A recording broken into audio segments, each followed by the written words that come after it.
성경 전부가 그렇지만 그 중에서도 사복음서 그리고 누가복음은 더욱더 예수님에 관한 말씀입니다. 누가복음은 누가가 작정하고 예수님에 대해 소개하는 걸 편지를 쓴 데오빌로 가카라는, 사실 누군지는 모르겠는데, 데오빌로 가카라는, 제가 모른다고 말할 때는 그냥 사람들도 모른다 이런 말입니다. 데오빌로 가카에게 쓴 이제 예수님에 대해 정확하게 소개해 주려고 쓴 편지가 누가복음입니다. 예수님이 이 땅에 오신 거, 예수님이 살아가신 모든 공생에 죽으시는 거, 부활하신 거, 이 모든 것을 자세히 써서 기록을 하겠다 작정하고 썼기 때문에 당연히 뭐 제대로 기록이 돼 있죠.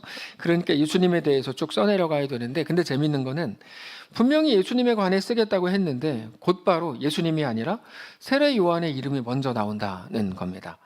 세례 요한이 어떻게 태어났는지에 대해서, 어떻게 보면 뭐 필요 이상으로 너무 예수님도 아닌데 요한에 대해서 자세히 설명하는 거 아닌가, 이런 생각까지 듭니다. 그리고 나서 이제 다음 장에 예수님이 나오는데, 요한이 먼저 예수님에 앞서서 나오는 이유는 사실 분명합니다.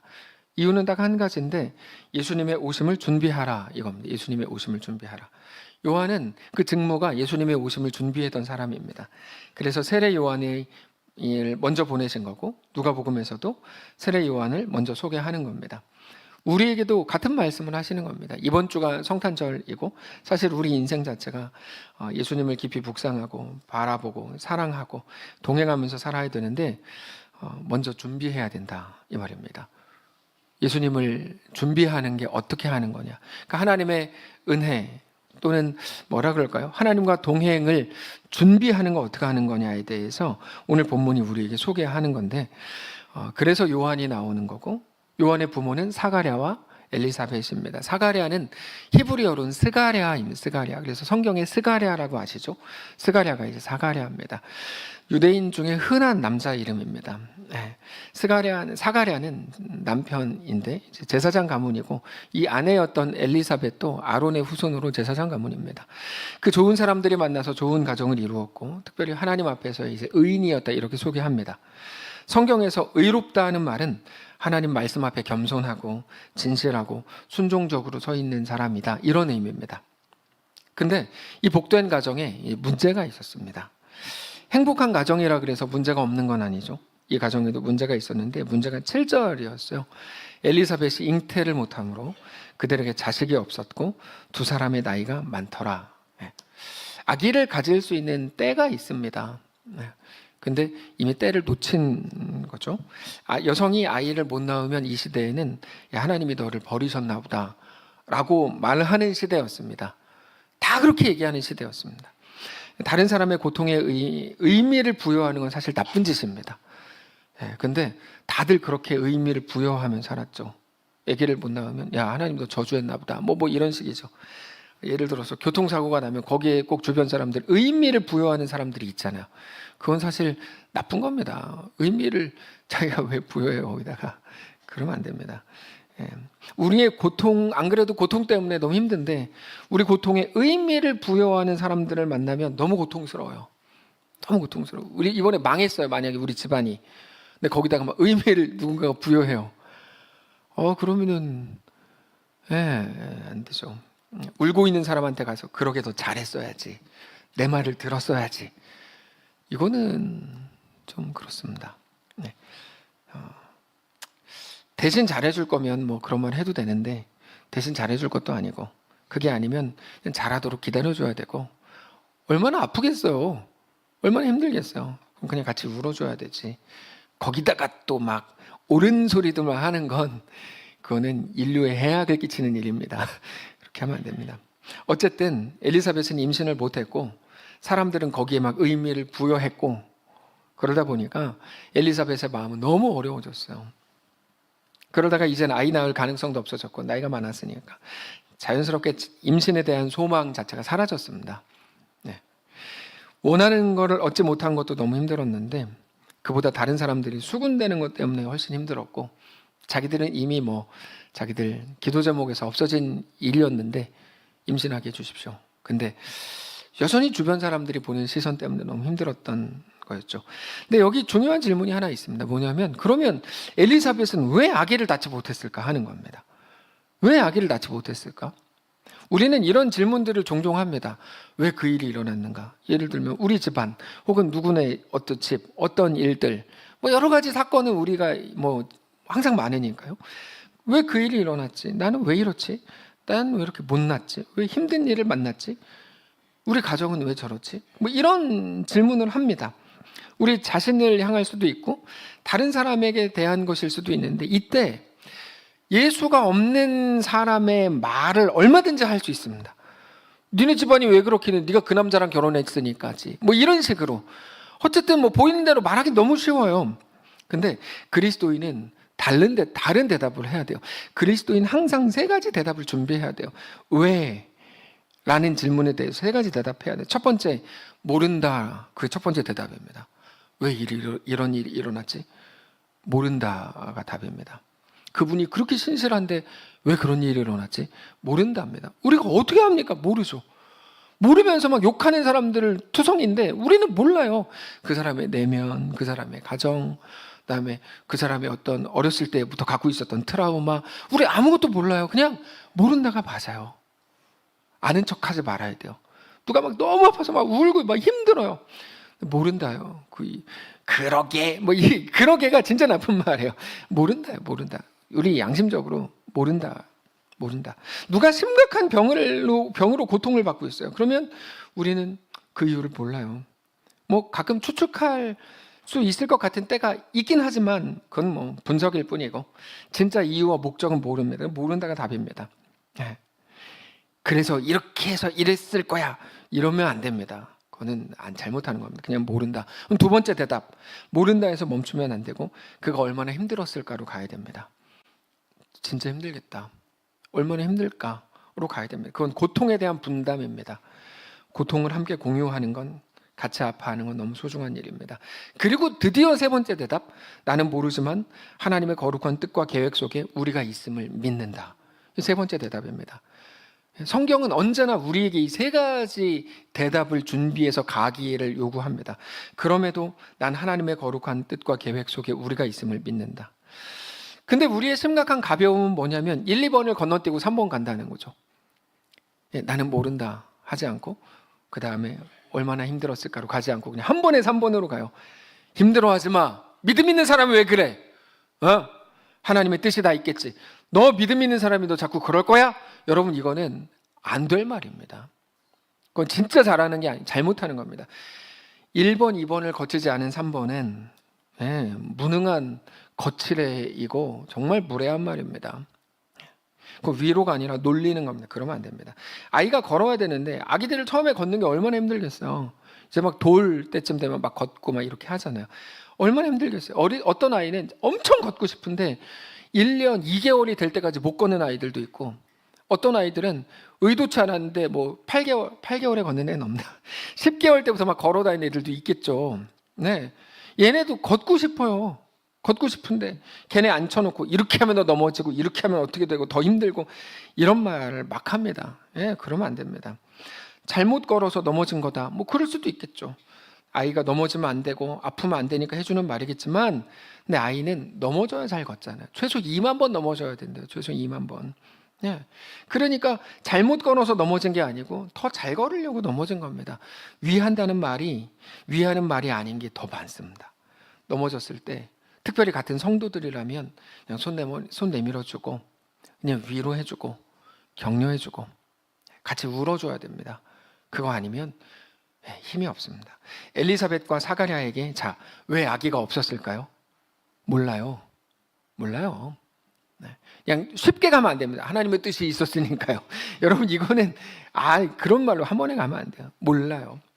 근데 생각해 보세요. 모르는데 고통이 오니까 얼마나 더 힘들겠어요. 이유라도 알면 괜찮은데 모르겠는데 얼마나 더 힘들겠어요. 그러니까 얼마나 더 힘들었을까, 고통스러울까 생각해야죠. 그러니까 이 가정이 당연히 기도했겠죠. 주님, 아이를 주십시오. 자기들도 모르겠으니까 아이를 주십시오.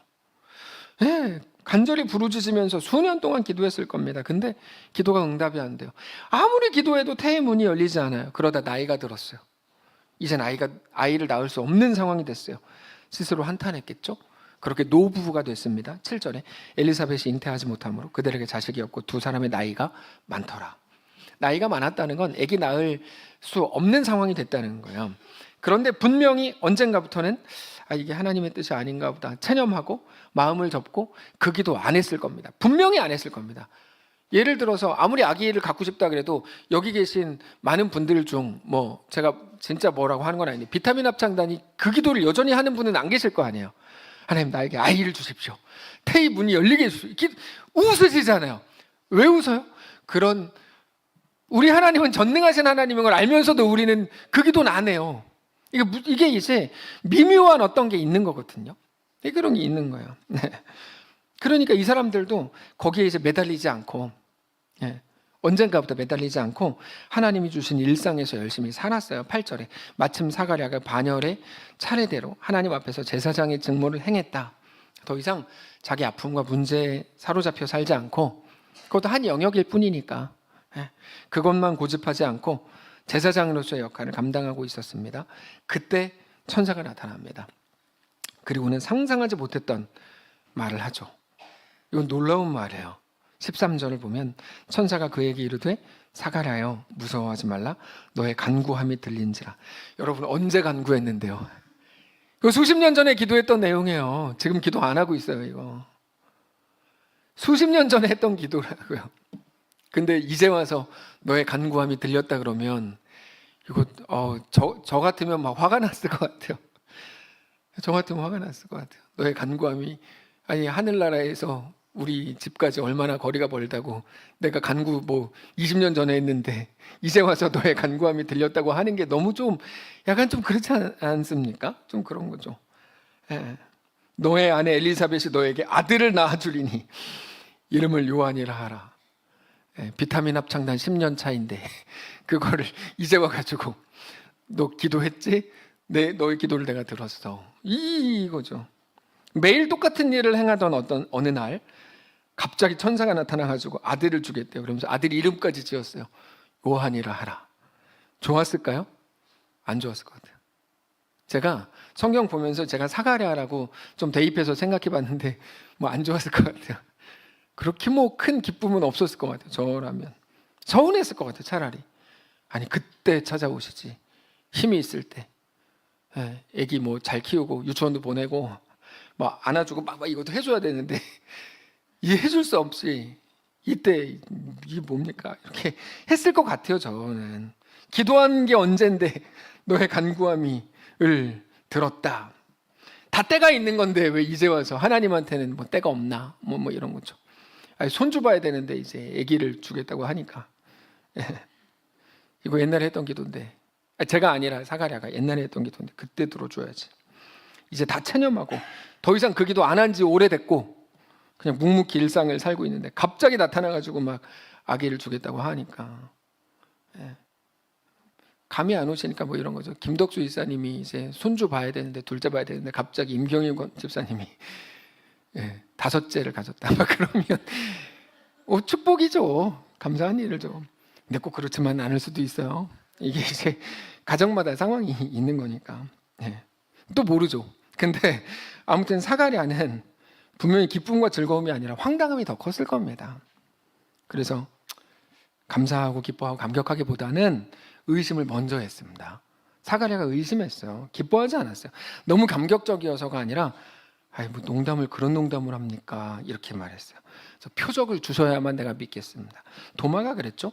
손에 못자국과 몸에 창자국을 만져보기 전에 못 믿겠다 그랬는데 사가랴도 못 믿었습니다. 그래서 천사가 의심하는 사가랴에게 표적을 줍니다. 19절에 천사가 대답하여 이르되 나는 하나님 앞에 서 있는 가브리엘이라. 이 좋은 소식을 전하여 너에게 말하라고 보내심을 받았노라. 보라, 이 일이 되는 날까지 너가 말 못하는 자가 되어 능히 말을 못하리니 이는 너가 내 말을 믿지 아니함이거니와. 안 믿었다는 겁니다. 때가 이르면 내 말이 이루어지리라. 아들을 낳을 때까지 말을 못하게 됩니다. 그리고 아들을 낳게 되었을 때 말이 드디어 터져 나오면서 하나님을 막 찬양하고 그랬습니다. 근데 오늘 본문의 이 사가랴 이야기를 보면서 생각나는 사람들이 있으시죠? 성경에 나오는 사람들. 아기를 못 낳았던 아브라함 생각나시죠? 아브라함도 그랬는데. 맞아요. 아브라함도 그랬어요. 오랫동안 자녀 못 낳다가 약속의 자녀 이삭을 낳았죠. 하나님이 내가 너와 함께 할게. 뭐 하늘의 별과 땅에 뭐 바다의 모래가 줄게. 라고 한 다음에 25년 걸렸어요. 아기 낳을 때까지. 네, 엄청 오래 걸렸죠. 아들 이삭도 마찬가지입니다. 아들 이삭도 아버지가 그랬으면 아들 이삭이라도 빨리 막 아기를 낳을 줄 알았는데 40살에 결혼해서 60세까지 아기를 못 낳다가 60세에 아기를 낳습니다. 이삭이. 그 아들 야곱이 사랑했던 라헬도 아기를 계속 못 낳습니다. 레아는 아기를 낳았지만 라헬은 아기를 못 낳다가 나중에 아기를 은혜로 낳았죠. 그 사람이 이제 요셉입니다. 모든 사람들이 하나님의 은혜를 구하며 살다가 결국 은혜가 나에게 주어지지 않나 생각하는 그때쯤 하나님의 은혜로 아기를 낳았습니다. 특별히 나시린 어떤 직무를 요구하는 부분에서는 삼손이 생각납니다. 사무엘상에 나오는 한나의 아들 사무엘이 생각납니다. 오늘 누가복음에 나오는 세례 요한의 탄생 이야기가 그 모든 구약의 인물들과 많이 닮았어요. 왜 닮았냐면 상황이 비슷했으니까. 왜 비슷했는가? 하나님이 무언가를 말씀하시려고 보여주시는 거예요. 뭘까요? 이겁니다. 이제 곧 태어나게 될 너희의 아들은 단순히 너가 기도해서 선물로 주어지는 게 아니고 오랜 세월 동안 이어져 온 하나님의 거룩하고 거대한 목적 가운데 존재하는 거야 라고 말씀하시는 겁니다. 여러분, 이건 우리가 신앙생활할 때 가장 중요한 한 문장이 될 겁니다. 우리가 만나게 될 그 모든 일들은 우리 기도응답으로 주어지는 게 아니라 오랜 세월 동안 이어져 온 하나님의 거룩하고도 거대한 목적 한가운데 일어나는 일들입니다. 우리는 근데 모든 것들을 너무 단면으로 면면으로 봅니다. 그래서 내가 기도 열심히 했더니 이루어졌어. 이걸 자랑하죠. 근데 여러분, 그 일은 죄송하지만 기도응답이 아니고요, 오랫동안 이어져 온 하나님의 거룩하고도 거대한 목적 가운데에서 존재하게 된 일입니다. 오해하고 착각하지 마십시오. 요셉 이야기가 그거죠.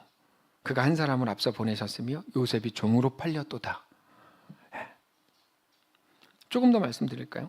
우리 삶이 어쩌다가 그렇게 된 게 아니고 기도 열심히 해서 그렇게 된 게 아닙니다. 오랜 세월 동안 이어져 온 하나님의 거룩하고 거대한 목적 가운데에 이루어진 일입니다. 그게 우리 인생이라고요. 계속해 볼까요? 근데 우리는 자꾸만 모든 거를 자기 공로로 바꾸는 기술이 있어요.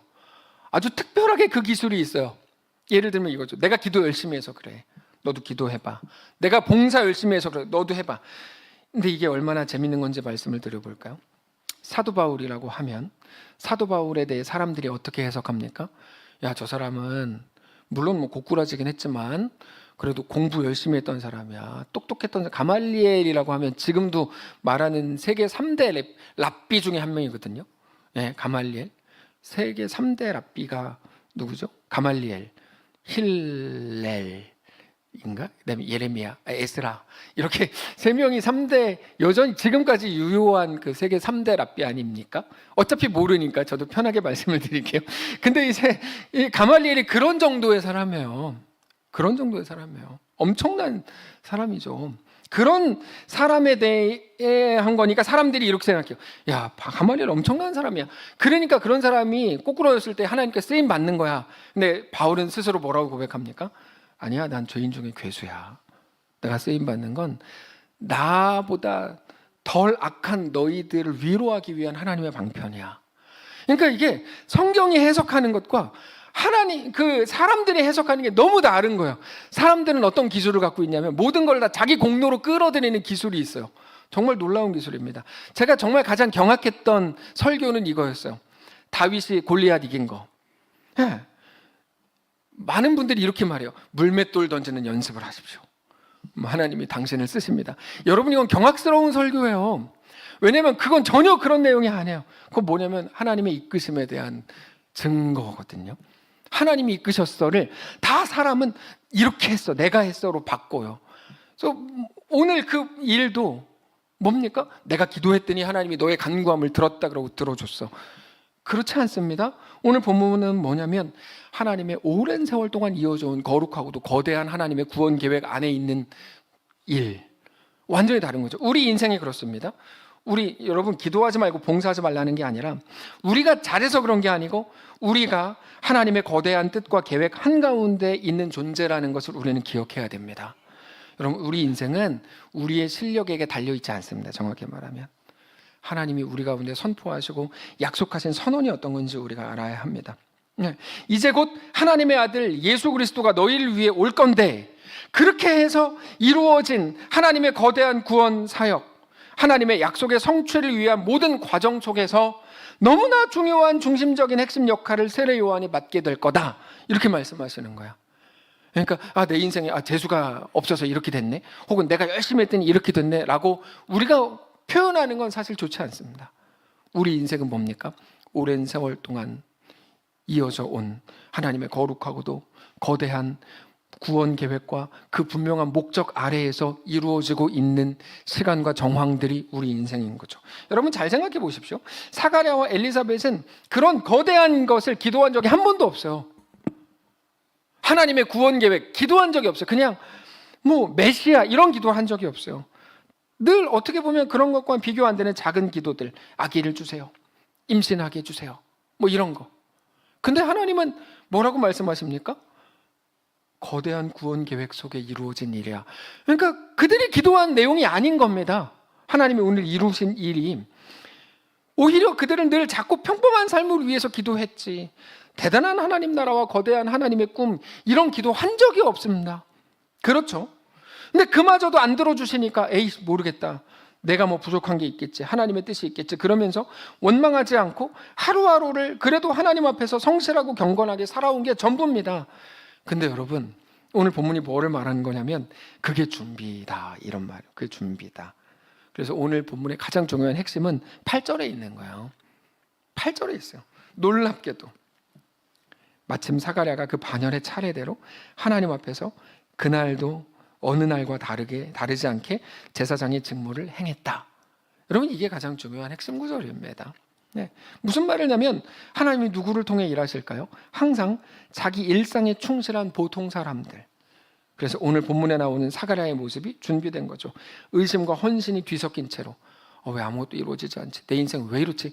의심과 그러면서도 헌신이 뒤섞인 채로, 그러면서도 오늘을 좀만 기다리세요, 제가 이것만 터지면 다음 달에가 아니고 오늘을 하나님의 사람으로 살아보려고 헌신하고 결단한 그들을 통해 하나님은 일하십니다. 자, 우리는 창세기의 요셉을 잘 압니다. 요셉의 삶은 하나도 형통하지 못했지만 하나님은 요셉이 늘 형통했다고 말씀합니다. 창세기는 우리가 진짜 50번도 더 읽으신 성경입니다. 매년 시작할 때마다 이제 성경 읽어야지, 창세기까지 읽고 출애굽기 나와서 율법 나오면서 그만두시니까 창세기는 진짜 50번도 더 읽었고, 우리 교회도 성경 읽기 하시는 분들은 10번 이상 했고, 내년부터는 권사님, 안수입사님, 장로님들은 모두 성경 읽기에 동참하기로 약속했으니까 우리는 이제 앞으로 50년을 더 산다고 보면 50번 이상 읽을 수 있는. 자, 감사합니다. 자, 근데 요셉의 삶이 계속 형통했다고 말씀을 하시는데, 형통은 뭡니까? 그냥 잘됨입니다. 형통은 잘됨입니다. 근데 요셉은 잘된 적이 없습니다. 31살 되기 전까지는 잘된 적이 한 번도 없습니다. 계속 힘들었죠. 늘 힘들었고, 특별히 기도가 하나도 응답이 안 됐어요. 요셉의 첫 등장은 형들과 상당히 관계가 나쁜 모습으로 등장합니다. 형들이 잘못한 것 때문에 아버지한테 가서 고자질하고, 그럼 형들이 싫어하고, 그럼 아버지 야곱도 자기한테 뭐라 그러고. 그때 요셉이 무슨 기도했을까요? 하나님, 형들과 관계가 좋아지기를 원합니다, 하나님 도와주십시오, 이 기도 했겠죠. 당연히 그 기도 했을 겁니다. 그래서 아버지가 형들한테 다녀오라는 심부름을 시켰을 때 요셉은 당연히 하나님의 기도 응답인가 보다, 내가 가서 형들한테 점수를 따야지, 갔어요. 근데 갔다가 형들한테 잡혀가지고 구덩이에 들어갔어요. 그때 기도했겠죠. 뭐라고 기도했을까요? 구덩이에서 빼내주십시오, 그리고 집으로 돌아가게 해주십시오. 근데 그 기도에도 응답을 안 하세요. 하나님이 보디발의 집으로 팔려갔어요. 노예가 됐어요. 당연히 기도했겠죠. 잘 먹고 편하게 살던 부잣집 아들이 하루아침에 노예가 됐는데 당연히 기도했겠죠. 해방시켜 주십시오, 도망갈 길을 주십시오, 아버지의 집으로 돌아가게 해주십시오. 근데 그 기도에도 응답을 안 하세요. 오히려 누명을 쓰고 감옥에 갑니다. 거기서 뭐 했을까요? 기도했겠죠. 네, 감옥에서 나가게 해주십시오. 근데 그 기도를 안 들어주시고 갑자기 왕궁에서 일하는 사람들을 만나요. 술 맡은 관원장, 떡 굽는 관원장. 하나님이 왜 이렇게 응답을 안 하냐 생각할 때마다 누군가를 보내주니까 이게 응답인가 보다. 그래서 그때 또 기도했겠죠. 저 사람이 나한테 은혜 입은 거를 기억하게 해주십시오. 근데 여러분, 그 사람은 요셉에게 도움을 받고 나가자마자 요셉을 잊어버립니다. 2년 동안 잊어버려요. 그러니까 계속해서 기도했던 것과는 다른 사건이 일어났습니다. 그렇죠? 기도한 것과 계속 다른 사건이 일어나고 기도하는 동떨어진 자리로 계속 갔습니다. 요셉 입장에서는 항상 기도응답이 없는 삶을 살았어요. 기도응답이 한 번도 없었어요, 요셉은. 그러니까 셀 모임만 하려고 모이면 요셉은 맨날 뭐라 그래요? 나는 기도응답이 한 번도 없었던 삶이었어요. 매일 그 얘기를 한다고, 14년 동안. 네. 요셉의 기도는 늘 나를 돌보아 주시고 순탄하게 해주십시오. 하나님은 한 번도 그 기도를 안 들어주셨어요. 요셉은 한 번도 잘 된 적이 없어요. 마지막에 국무총리 됐으니까 모든 거 퉁치면 되는 거 아닙니까? 그럴 순 없죠. 17살 그 사춘기 청소년 때 팔려가가지고 31살 국무총리가 되기까지 겪었던 모든 일들, 상처들, 하나님한테 버림받은 것 같은 시간들, 이거는 국무총리 한 번 된 거랑 어떻게 퉁칩니까? 그렇게 못하면 억울합니다. 근데 성경의 말을 잘 봐야 되는데, 국무총리가 되어서 형통이란 말을 쓰지 않고 감옥에 갔을 때도, 노예가 됐을 때도 하나님은 항상 요셉을 두고 형통하다라고 표현을 하시더라는 거예요. 형통은 잘됨인데 요셉은 전혀 잘 되지 않았는데 우리가 이걸 어떻게 이해해야 되냐 도대체, 이겁니다. 자, 17살의 요셉의 시각에서는 형통이 아닌데 하나님 입장에서는 형통입니다. 왜 그런 걸까요? 이유가 있습니다. 요셉은 오늘도 하나님의 결국으로 가는 길 한가운데에서 하나님과 함께 하나님이 이끄시는 대로 잘 걸어가고 있는 중이었기 때문입니다. 요셉이 원한 걸로는 형통이 아닙니다. 근데 하나님의 시선으로 보면, 하나님의 계획으로 보면 형통인 겁니다. 잘 가고 있거든요. 네, 우리가 그렇죠. 우리 입장에서는 형통이 아니에요. 아무리 봐도. 하나님 입장에서는 형통해요. 하나님 모든 것이 합력하여 선을 이루겠다고 약속하셨잖아요. 매일 자기 순탄하게 해달라고 기도했는데요. 그럴 수 있죠. 당연히 기도할 수 있죠. 힘들지 않게 해달라고 당연히 기도할 수 있죠. 울 수 있죠. 지금 성탄절 맞이해서 정말 우리나라에서 없어져야 될 노래, 울면 안 돼. 여러분, 하나님은 우리의 눈물을 너무 소중히 여기십니다. 근데 기독교인들도 막 집에 가보면 울면 안 돼, 울면 안 돼. 그래서 서로 카톡 보내는데 노래 딱 눌러보면 울면 안 돼, 울면 안 돼. 그거는 진짜 여러분 사악한 노래입니다. 산타가 왜 산타인 줄 아세요? 거꾸로 하면 사탄이 돼서 그래요. 뻥입니다. 근데 여러분, 이게 잘 보세요. 죄송합니다. 설교 시간에 뻥을 쳐서 죄송한데 농담입니다. 자, 이겁니다. 여러분, 울면 안 돼, 울면 안 돼. 산타 할아버지는 우는 아이에게 선물을 안 주신대요. 산타 할아버지는 모든 것을 알고 계신데 지가 하나님이에요? 뭐를 자기가 뭐길래 주고 안 주고를 결정하고? 산타 할아버지는 우는 아이들에게 선물을 안 주시는데 산타 할아버지는 모든 것을 제가 외우고 있는 게 저는 비극이에요. 찬양도 아니고 성경도 아니고 이걸 외우고 있어요 지금. 그 기독교인들조차 막 산타 할아버지 숭배하고 애들한테 이번에는 산타 할아버지가 너에게 무슨 선물을 주실까? 막 그러고 있고. 아주 그냥.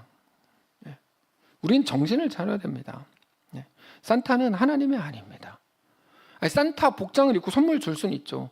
근데 최소한 그 노래는 그건 사탄 같은 노래입니다.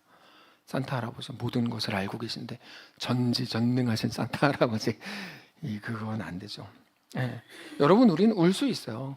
울어도 하나님이 너 울었어? 너한테는 선물 안 줄 거야, 이렇게 하지 않으세요.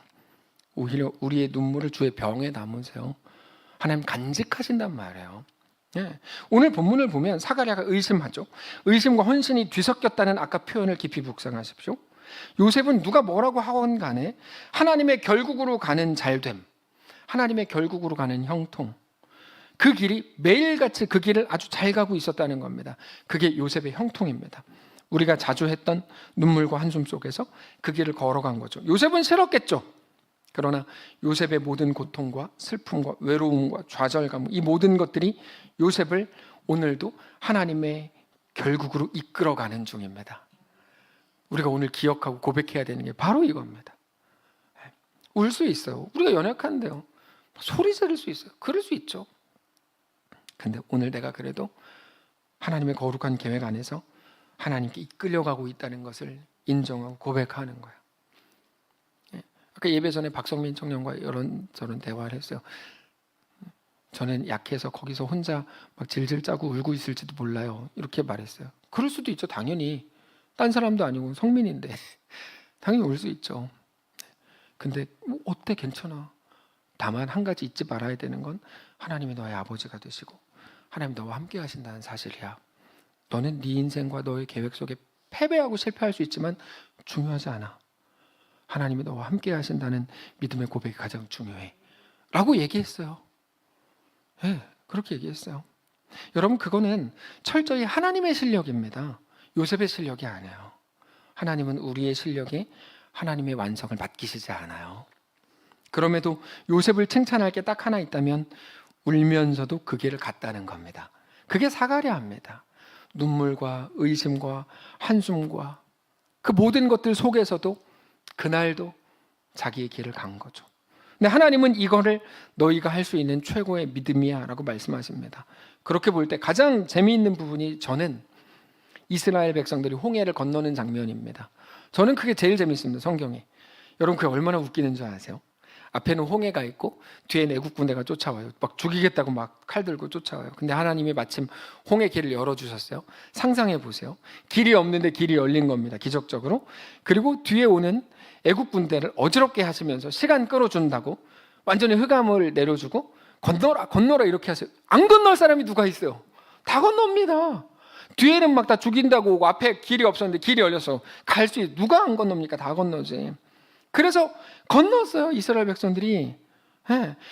근데 어쩔 수 없이 자기 살려고 건넌 겁니다. 뭐 하나님을 위한 대단한 헌신과 결단 이런 게 아닙니다.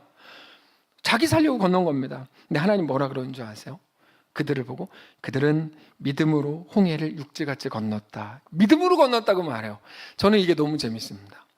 도대체 하나님은 누구시냐? 하나님이 우리를 어떻게 보시는 거냐 도대체. 그들은 홍해를 믿음으로 육지같이 건넜다. 사랑하는 성도 여러분, 우리 삶이 만만치 않다는 거 하나님이 아십니다. 그들이 홍해 앞에서 막 벌벌 떨고 그중에 막 기절했던 사람 몇 명 있고 이거 하나님 모르셨을까요? 다 아세요. 우리가 어떤 일을 만날 때 어떻게 해야 될지 막 모르겠고 막 정말 막 그런 거 하나님 모르신다고요? 다 아세요, 하나님이. 그래서 한 가지 말씀하시는 거야. 야, 너 잘하고 있어.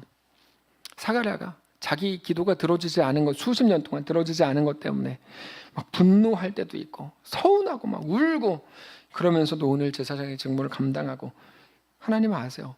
너 그거 잘하는 거야. 아니 의심했다니까요. 그래 잘하는 거야.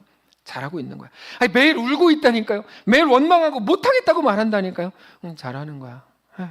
우리가 가는 길이 어떤 길인지, 우리가 어떤 연약한 한계를 가진 존재인지 우리 주님은 가장 잘 아십니다. 왜요? 우리 아버지시니까요. 우리를 만드셨으니까. 다만 우리의 길 위에서 오늘의 삶을 통해 우리가 믿는 하나님은 하나님을 사랑하는 자, 곧 그때를 뜻대로 부르심을 입은 모든 자들에게 모든 것이 합력하게 하여 선을 이루어내실 것이다를 믿는 겁니다. 그 믿음을 가지고 가는 겁니다. 하나님은 오늘 우리에게 그거를 요구하십니다. 나의 오늘이 하나님의 결국으로 가고 있다는 그 믿음이죠. 하나님의 결국으로 가는 나의 이 길은 여러분 틀리지 않았고 오류가 없고 가장 완전한 길임을 믿으시기 바랍니다. 언제요? 오늘 하루를 다 실패하고 나에게 너무 실망해서 잠들기 전에 울고 있는 그때 내가 하나님의 결국으로 가는 이 길이 틀리지 않았고 오류가 없고 가장 완전한 길이야. 세상 사람들의 충고가 불편한 이유는 그들의 목적 때문인데, 그들의 목적은 우리를 고생하지 않게 하는데 그들의 목적이 있어서 불편한 겁니다. 근데 하나님의 목적은 우리를 고생하지 않는 데 있지 않습니다. 하나님의 목적은 우리를 하나님을 닮은 완전한 백성으로 삼으시는 것에 목적이 있습니다. 그래서 각오해야 됩니다. 막 불 속에도 넣었다 빼고 물 속에도 막 넣었다 빼고 막 피날 때 울고 있는데 더 훈련해. 하나님 막 그러신다니까요. 네가 언제까지 유치원생인 줄 알아? 넌 초등학교 1학년이야. 그러면서 어렵게 막 하고. 만만치 않습니다. 성도의 길이 당연히 그런 거죠. 나를 향한 하나님의 실력, 하나님에 대한 믿음. 그리고 나서 성경을 보면 요셉, 아브라함, 바울, 오늘 본문의 사가랴, 엘리사벳 마찬가지로 성경의 모든 사람들이 고통의 상황, 힘듦의 상황 속에서도 한 일이 아무것도 없다는 걸 알게 됩니다. 그들은 한 게 아무것도 없습니다. 그들이 잘해서 복받은 거 하나도 없습니다. 그들은 오늘 본문만 봐도 너의 기도를 들었다라고 하시지만 그들의 기도는 그런 내용도 아니었고요.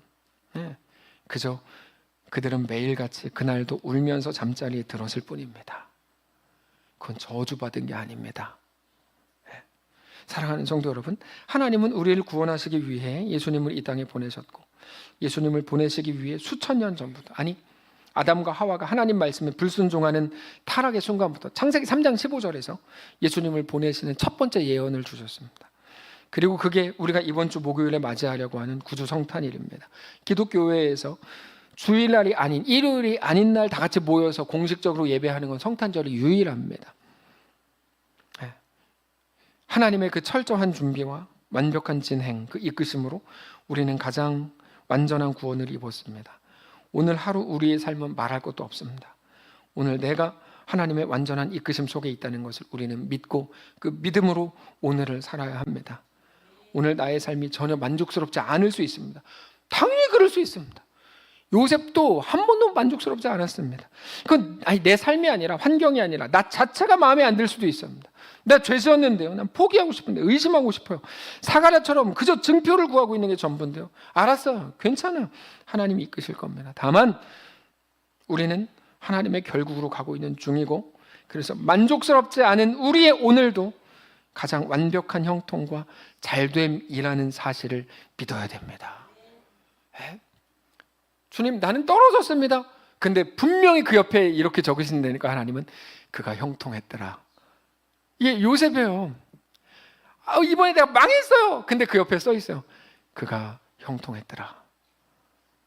노예가 됐어요. 근데 그가 형통했더라. 감옥에 갔어요. 그가 형통했더라. 하나님의 완전하심으로만 이해될 수 있는 거죠. 그 믿음이 우리 오늘을 견디고 버티고 감격스럽고 가장 행복하게 할 겁니다. 찬양합시다. 주님의 뜻을 이루소서. 고요한 중에 기다리니 지는 것 같은 날 빚으사 주님의 형상 만드소서.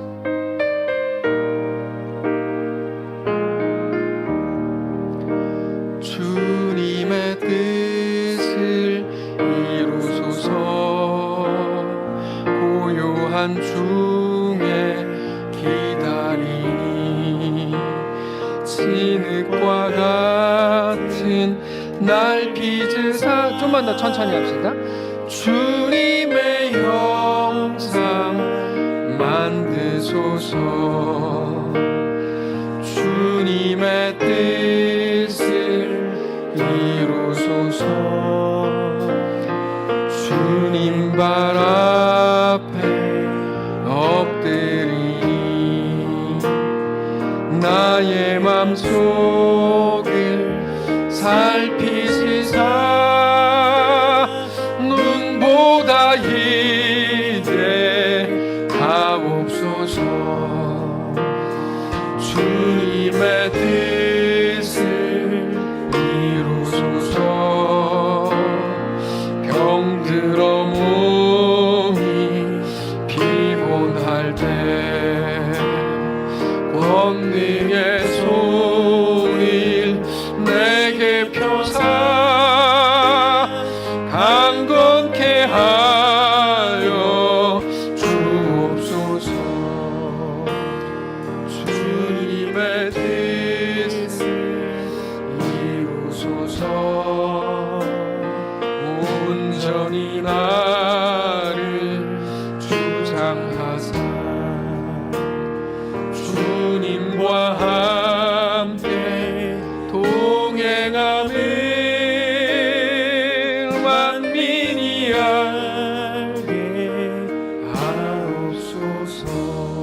하나님, 주님의 뜻을 우리 가운데 밝히시고 알게 하시길 원합니다.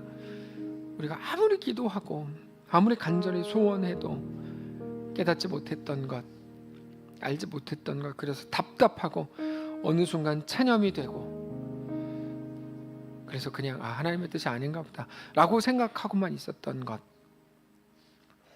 그러나 하나님, 우리의 어떠함, 우리의 감격 혹은 우리의 실망, 그런 것보다 훨씬 더 큰 오랜 세월 동안 이어져 온 하나님의 거대하고 거룩한 목적 한가운데 있는 우리의 인생인 것을 우리가 오늘 말씀을 통해 확인하게 하여 주시옵소서. 우리는 늘 자녀 문제로 애타고 우리의 건강과 남편과 혹은 우리의 미래에 대한 이야기들 때문에 너무 고통스럽고 한숨만 나오는 우리 인생이었는 줄 알았는데, 너의 인생은 태초부터 계획되어 온 오랜 세월 동안 이어져 온 하나님의 거대하고 거룩한 목적 한가운데 있는 거야. 주님, 내가 망했는데요. 그래, 너의 삶은 형통해. 하나님, 내가 이렇게 실망했는데요. 맞아. 그런데 너의 삶은 형통해. 모든 것이 합력하게 하여 나의 완전한 선을 이루어낼 거야 라고 말씀하시고, 그 음성이 세미한 가운데 듣게 되는 사랑하는 모든 성도들 다 될 수 있도록 역사해 주시옵소서. 오늘 사랑하는 우리 박성민 청년을 우리가 예전부터 알게 하고 만나게 해주셔서 감사합니다. 전혀 모르던 영혼일 수 있었는데 그리스도 안에서 함께 교제하고 함께 웃고 함께 울고 함께 하나님 나라를 이루어갈 기억을 허락해 주셨으니 감사합니다. 이제 새로운 길을 떠나려고 합니다. 먼 길이지만 그 속에서 요셉과 함께 하셨던 하나님이, 아브라함과 함께 하셨던 하나님이 사랑하는 박성민 청년과 늘 함께 해주시고, 그의 생각과 결정과 살아가는 모든 인생 속에 하나님의 놀라운 은혜가 가득 넘치도록 늘 채워주시기를 원합니다.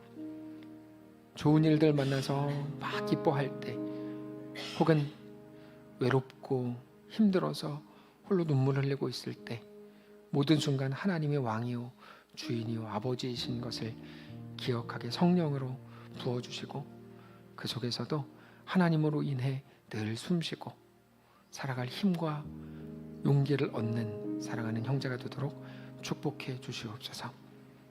하나님, 추운 겨울을 만난 사랑하는 성도들, 모든 사건들 속에서 하나님 말씀으로 압도하시고 그렇게 하나님이 허락하신 놀라운 감격으로 채워지는 우리의 12월과 우리의 새로운 인생이 될 수 있도록 함께하여 주시옵소서. 우리 주인 되신 살아계신 예수님의 이름으로 기도합니다. 아멘. 이제는 우리 구주 예수 그리스도의 은혜와 하나님 아버지의 다함없는 사랑과 성령의 교통인도 역사위로 함께하시며 은사가 이 시간 주를 바라보며 예수 안에 허락된 모든 길을 믿음으로 넉넉히 걷기로 결정한 사랑하는 모든 성도들 머리머리 위에, 그들의 자녀들, 그들의 직장과 생업 위에, 사랑하는 이 교회 위에 이제로부터 영원까지 함께 계실지어다. 아멘.